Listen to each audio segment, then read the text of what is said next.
Marcelo, se a gente for falar de hermetismo, a gente está falando de uma filosofia ou de uma religião? Então vamos lá. É uma filosofia. Tipo, muita gente começa com essa pergunta, fala, pô, essa é uma religião, esse hermetismo? Mas na verdade o hermetismo ele é justamente o que não é uma religião. Porque é a tal da, como a Peri começa a brincar, a nona lei hermética. Que é assim, eu não tenho que nada. Então o hermetismo ele é o seguinte, ele consiste de você buscar conhecimento, como diria o E.T. Bilu. Então você vai buscar todo tipo de conhecimento que você puder. Então, grego, hindu, egípcio, armênio, islã, judaísmo, cabala, o que você puder conseguir observar para se lapidar e se tornar uma pessoa melhor, isso já faz parte da essência do hermetismo. Então eu vou até ficar brincando, pegar o símbolo aí da lua e do sol, que vocês já falaram, cansaram de falar. Se você é o sol, a lua, dentro da árvore da vida, é a tua primeira entrada nesse meio.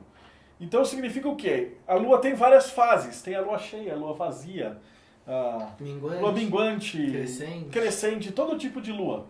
E aí você observa a lua, são os mestres, são as aulas, são os vídeos. Então você vai olhar e falar, puta, esse vídeo é muito louco. Ou isso aqui é muito legal, essa informação é tesão. Essa religião, esse vídeo é uma bosta, essa filosofia não tem nada a ver, isso aqui é torto. Então, na verdade, quando você está montando isso daí, se você for honesto com você mesmo e for mesmo estudar, você vai ver que algumas partes refletem muito, outras refletem pouco. Mas tem que lembrar, a luz da lua não é da lua, é do sol. Então, na verdade, você está se vendo naquilo. E aí a gente já vai ver, isso é uma lei hermética também. Então você está se vendo. E conforme você vai se lapidando, você vai se tornar uma pessoa melhor. Então o estudante de hermetismo, na verdade, ele abraça todas as religiões e ao mesmo tempo nenhuma delas. O correto seria como o Dalai Lama falou. Se tem 8 bilhões de pessoas, o ideal seria 8 bilhões de religiões diferentes.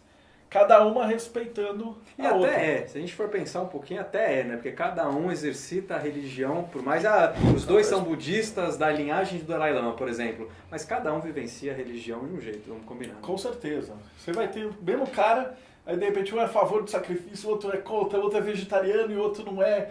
Então você tem inúmeros motivos para ser diferente, mas o ser humano consegue arrumar inúmeros motivos para arrumar treta.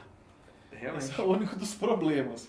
A gente tem uma ideia de que o hermetismo ele não tem uma origem fundamentada, porque ele tem uma origem meio mitológica, né? Dos três, Hermes Trismegisto, Tote, toda aquela filosofia. Então tem versões que falam que é um deus, tem outras que era um faraó, que foi endeusado. Isso inclusive no Egito não era incomum, uma pessoa viva ser endeusada, né? Imhotep é um exemplo disso, né? 23 séculos depois que ele morreu, ele virou Deus. Mas também vamos combinar, se Imhotep de fato existiu, pô, a mão da porra, né? Não, ele existiu, tudo, cara. mas ele existiu, ele não, tem documentado. Eu sei, mas... É que os egípcios chegaram uma hora e falaram, não, esse cara era um deus. Esse cara não era um humano normal. Então eles deram uma endeusada no cara. Então a gente pode achar que também podia ser um cara, um filósofo ali, criou uma escola. Eu tenho uma teoria. Eu acho que era uma escola iniciática. É uma escola iniciática, provavelmente. Você acha que daqui 100 anos não vão considerar o David Bowie um deus? Pode ser. Já, Fred deuses Mercury, americanos já tem a sacada.